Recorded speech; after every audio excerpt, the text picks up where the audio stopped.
Bonjour, mesdames et messieurs. Je vais vous présenter les résultats sur l'immunogénicité et l'innocuité d'un vaccin contre l'Ebola réalisé en Guinée chez les travailleurs de première ligne. Le personnel de première ligne a un risque plus élevé de contracter la maladie à virus Ebola. Et dans cette situation très critique, il y avait un besoin de comprendre la performance de ce vaccin et en même temps, potentiellement, de protéger les personnes les plus à risque. Le but de cette étude était aussi d'élargir la connaissance sur la réponse immunologique et également de voir comment un vaccin pourrait être incorporé dans les futures activités préventives et de riposte. Le vaccin utilisé pour cette étude était le virus de la stomatite vésiculaire recombinée, produit par Merck. Dans ce vaccin, un gène de virus VSV a été remplacé par la glycoprotéine du virus Ebola. Le résultat est un virus recombinant atténué qui peut induire une protection avec une seule dose. L'objectif de cette étude était de caractériser la réponse immunitaire et de décrire les événements indésirables pendant les 3 mois de suivi des participants. Aussi, on avait pour objectif de décrire l'acceptabilité à participer à l'étude. Mais je ne vais pas vous présenter cette partie aujourd'hui. Dans cette étude non randomisée, on a ciblé 1200 participants pour recevoir une dose de vaccin et être suivis pendant au minimum 3 mois. La population ciblée pour cette étude était des travailleurs de première ligne dans la ville de Conakry et ceux des préfectures de Koya et Forêt-Karia. On entend par travailleurs de première ligne tout le personnel soignant et personnel de support travaillant au sein d'un centre de traitement Ebola ou dans une autre structure sanitaire et le personnel communautaire comme les équipes de surveillance et d'inhumation.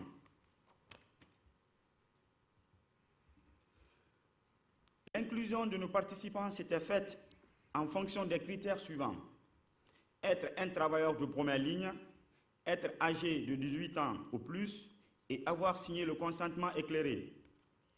Parmi les critères d'exclusion, toutes les personnes ayant des contre-indications médicales et les personnes ayant une fièvre. On a exclu aussi toute personne ayant eu la maladie Ebola ou figurant sur la liste des contacts.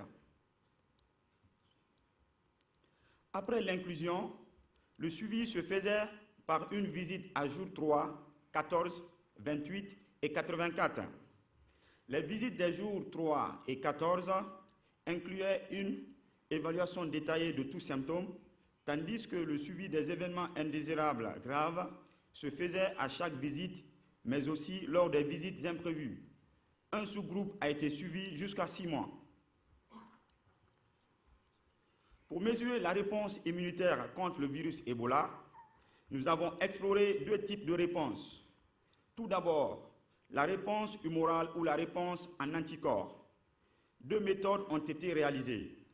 L'ELISA qui a mesuré le taux d'anticorps dirigé contre le virus entier, d'une part, et dirigé spécifiquement contre la glycoprotéine du virus, d'autre part.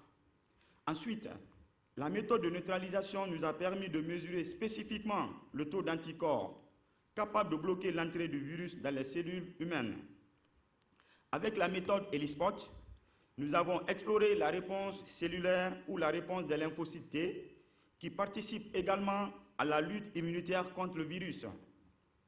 Il est à noter que ces méthodes sont en cours de validation, mais nous avons utilisé les mêmes laboratoires avec les mêmes méthodes que pour les essais de phase 1, afin de pouvoir comparer les résultats. Après la réponse humorale, c'est-à-dire pour la réponse humorale, c'est-à-dire ELISA et neutralisation, nous avons défini comme étant séropositifs les participants dont les résultats sont supérieurs au contrôle négatif. Les participants répondants sont ceux dont la réponse augmente de plus de 4 fois avant et après la vaccination. Pour ce qui est de la réponse cellulaire, c'est-à-dire ELISpot, Les participants répondants sont ceux dont la réponse augmente de plus de 4 fois par rapport au contrôle négatif. L'ensemble des participants de notre étude auront des analyses ELISA antiglycoprotéines dont les résultats seront présentés ultérieurement. Par contre, un sous-groupe a participé à la caractérisation de la réponse humorale et cellulaire et ce sont ces résultats que je vais vous présenter. En ce qui concerne les considérations éthiques et de régulation, l'étude a été revue par un consortium de comités d'éthique et d'organismes de régulation.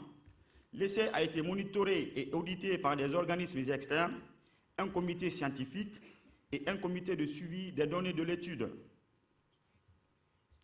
Un total de 1172 participants ont été inclus dans l'étude et un sous-groupe a été inclus pour mesurer à la fois la réponse humorale et cellulaire.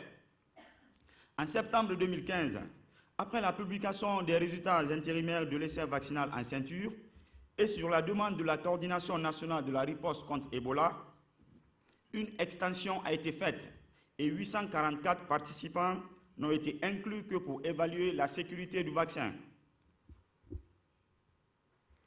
En ce qui concerne les caractéristiques des participants dans le sous-groupe d'immunogénicité, l'âge moyen était de 34 ans et environ 70% étaient des hommes. Une catégorie de risque a été faite en se basant sur le lieu de travail et le contact avec des patients. Plus de 50% des travailleurs de première ligne étaient considérés comme plus à risque. L'innocuité du vaccin a été évaluée parmi 2016 participants.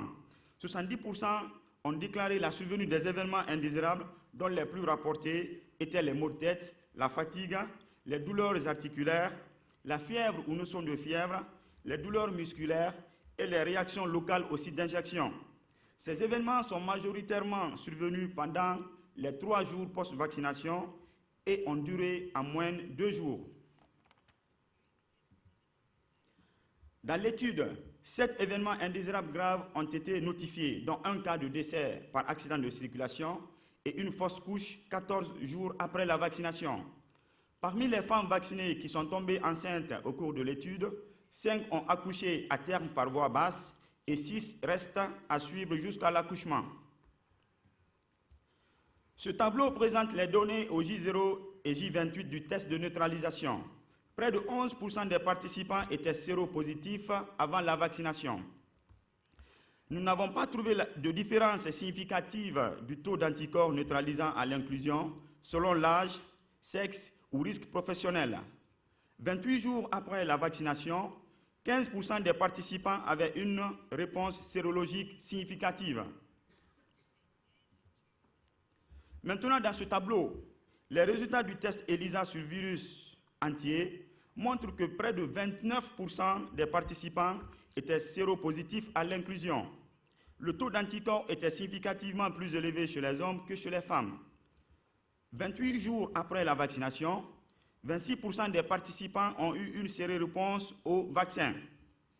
Si on ne prend que ceux qui étaient séronégatifs avant la vaccination, 35% avaient une séroréponse. En ce qui concerne la réponse cellulaire, seulement 6 participants, soit 10% des échantillons testés, ont montré une réponse. Cette étude montre les premiers résultats de la performance d'un vaccin contre le virus Ebola pendant l'épidémie en Guinée. Même si une histoire de la maladie Ebola était un critère d'exclusion, nous avons détecté une proportion élevée de participants avec un taux d'anticorps élevé à l'inclusion.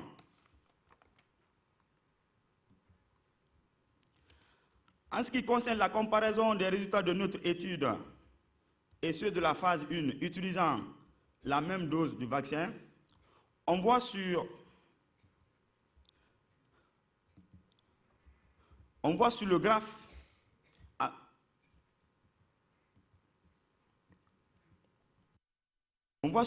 en vert le taux d'anticorps de nos participants contre le virus Ebola était beaucoup plus élevé à l'inclusion que dans les études effectuées à Kilifi et Hambourg.